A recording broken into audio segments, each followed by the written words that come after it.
Okay okay बच्चों, तो जैसा आप लोग जानते हैं कि कल आपका 2026 सेशन का मैथ्स का एग्ज़ाम है, फाइनल एग्ज़ाम है 10th क्लास का।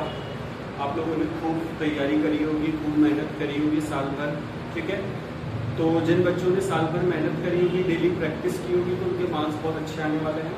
जो थोड़े लेट प्रिपरेशन स्टार्ट की होगी, उनके भी मार्क्स बहुत अच्छे आने वाले हैं। अब मैं आपको वो बातें बताने वाला हूँ कि जो कल आपको फॉलो करनी है, ठीक है, जिससे कि आपका पेपर और जो आपका एटमॉस्फेयर वहाँ का रहे स्कूल सेंटर का, वो अच्छा रहे, ठीक है। सबसे पहले आपको पहली इम्पोर्टेंट चीज़, आपको आपके साथ एक बहुत ज़रूरी में आपके एडमिट कार्ड लेके जाना है। उस एडमिट कार्ड पे पेरेंट्स के और आपके सिग्नेचर करके लेके जाना है। तो सबसे इम्पोर्टेंट चीज़ एडमिट कार्ड लेके जाना है। दूसरा, बॉक्स जिसमें आपके पास कम से कम 3 पेन होने चाहिए, ठीक है। 3 पेन लेके जाना है आपको, ओके। उसके बाद अब क्योंकि मैथ्स का एग्ज़ाम है तो scale, okay, pencil, eraser, sharpener, ये जो छोटी छोटी चीज़ें हैं ये लेके जाना है। अब जैसे ही आप एग्ज़ाम हॉल में एंटर करोगे, ठीक है, तो आप आपका रोल नंबर देख के, जहाँ पे भी अरेंजमेंट होगा वहाँ पे रोल नंबर देख के आपको बैठ जाना है, ठीक है। रोल नंबर आपकी सीट पर बैठने के बाद अपने आसपास देख लेना है कि कुछ भी ऐसी चीज़ ना पड़ी हो, कोई पेपर या कोई सा चीटिंग या कुछ लिखा हुआ, इस प्रकार से आप वहाँ पे चेक कर लेना कि कुछ हम गलती में ना फंसे, ठीक है। अब जैसे ही आप वहाँ जाओगे, ओके, तो जैसे ही आपका टाइम स्टार्ट होगा, ओके, टाइम स्टार्ट होने के बाद आपको मैथ्स का पेपर मिलेगा, ठीक है। मैथ्स का पेपर मिलेगा और इसको आपको 15 मिनट के लिए 15 मिनट तक आपको उस पेपर को रीड करना है, ठीक है। अब ये जो 15 मिनट है ये आपके सबसे क्रूशियल 15 मिनट रहेंगे। इस 15 मिनट में आपको क्या करना है? सबसे पहली चीज, आपको जो कॉपी होगी, आपकी जो आंसर शीट होगी, उसमें सबसे पहले एंट्री करना है, ठीक है। अब एंट्री जब आप करोगे तो उस एंट्री में आपको आपका रोल नंबर, सबसे इम्पोर्टेंट है आपका रोल नंबर, बहुत सावधानी से लिखना है। बाकी में कुछ हो जाए पूछ पाछ के इधर से हमको लिख लेना है। टीचर से जो भी इन्विजिलेटर रहेंगे वहाँ पे उनसे आपको पूछ लेना है।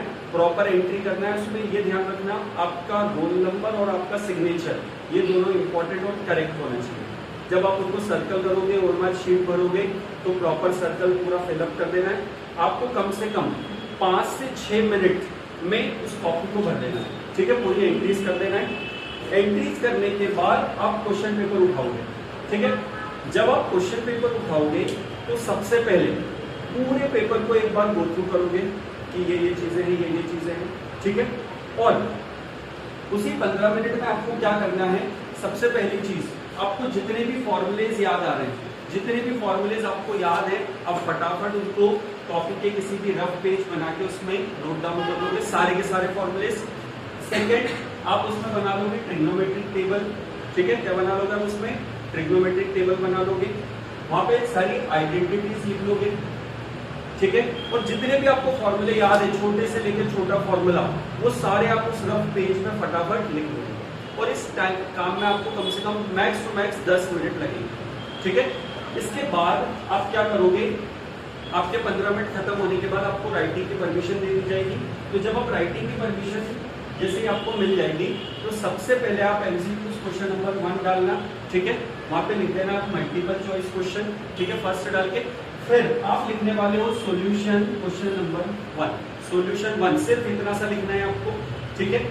ये पेज रहेगा, यहाँ पे आपको इतना रफ कॉलम बना लेना है, यहाँ पे सॉल्यूशन 1 लिखना है, इसका आंसर लिख लेना है। यदि ये याद नहीं है तो इसको उस टाइम छोड़ देना है। अगले पे जाओगे सॉल्यूशन 2, ऐसे करते करते पूरे 20 आपको सबसे पहले अटेम्प्ट कर देना है, जो एक बार में आपके आंसर आ जाए। उन 20 क्वेश्चन में से सबसे पहले उन क्वेश्चंस को सॉल्व कर देना है जिनके आंसर्स आपके डायरेक्टली आ रहे हैं, ठीक है। इसके बाद जो क्वेश्चन नंबर 21 से जब स्टार्ट होगा तो 21 से 25 आपको चेक करना है इन 5 क्वेश्चन में से कौन सा क्वेश्चन आपको सबसे अच्छे से आता है, जो आप एक बार में बिना गलती के कर सकते हो। सबसे पहले आप उसका नंबर, जैसे सपोज आपको 24 वाला क्वेश्चन आता है तो आप 21 की जगह डालोगे कितना? 24, और उसका सॉल्यूशन प्रॉपर लिख दोगे। उसके बाद उन 5 क्वेश्चन में से तो अगला क्वेश्चन देखना कौन सा अच्छे से आता है, उसको आप लिखोगे जैसे सपोज अब आता है 22 वाला, ठीक है। इसके बाद जब ये दो क्वेश्चन आप अच्छे से सॉल्व कर लोगे तो आपके अंदर बहुत सारा कॉन्फिडेंस, बहुत सारा एक एनर्जी बूस्टअप हो जाएगा, तो आप बाकी के क्वेश्चंस फिर आप धीरे धीरे सॉल्व करना स्टार्ट कर सकते हो, ठीक है। एंड में आपको क्या करना है, 2 घंटे 2 आवर्स 50 मिनट्स में पेपर को किसी भी कंडीशन में कंप्लीट कर देना है। कंप्लीट करने के बाद भी जो बाकी के 10 मिनट बचे, इसमें पेपर को बहुत अच्छे से आपको चेक करना है कि कहीं पे सिंबल, साइंस वगैरह की मिस्टेक्स तो नहीं हो रही है, फॉर्मूला सही लगाया हमने, एक एक स्टेप प्रॉपर लिखी हुई है, ठीक है। कोशिश करना सारी की सारी जो स्टेप्स है एक लाइन के गैप छोड़ के लिखो, सारी की सारी स्टेप्स जो है वो एक लाइन छोड़ के आप लिखो, ओके। पूरा पेपर चेक करने के बाद यदि सप्लीमेंट्री लिए तो थ्रेड से अच्छे से टाई अप करने के बाद, अदरवाइज पूरी कॉपी को अच्छे से सारी एंट्रीज अच्छे से चेक करके, ठीक है। और सारे क्वेश्चन की नंबरिंग हमको बहुत प्रॉपर डालना है, सभी की कोई मिस्टेक नहीं होना चाहिए उसमें। उसके बाद प्रॉपर सॉल्यूशन, जब भी आंसर आएगा, हर क्वेश्चन का जो आंसर आएगा उसमें आप आंसर लिख के एक बॉक्स बना के उसमें आंसर मेंशन करके आओगे, ठीक है।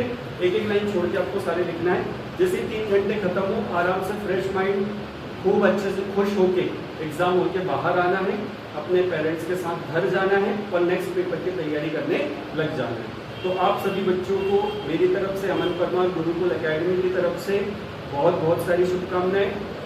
खूब अच्छे से पढ़ाई करें, एग्जाम के पहले नींद प्रॉपर जरूर लें, ठीक है। प्रॉपर नींद लेकर सुबह से अच्छे से नाश्ता करके आपको सेंटर जाना है और खूब खुश होके, कोई टेंशन वाली बात नहीं है, आराम से बहुत अच्छे मार्क्स आने वाले हैं आपके। आपने साल भर पढ़ा है तो आपको सारी चीजें याद आ जाएंगी, ठीक है। तो यही शुभकामना के साथ आपको पेपर देने जाना है, ठीक है। सभी को all the very very best, thank you.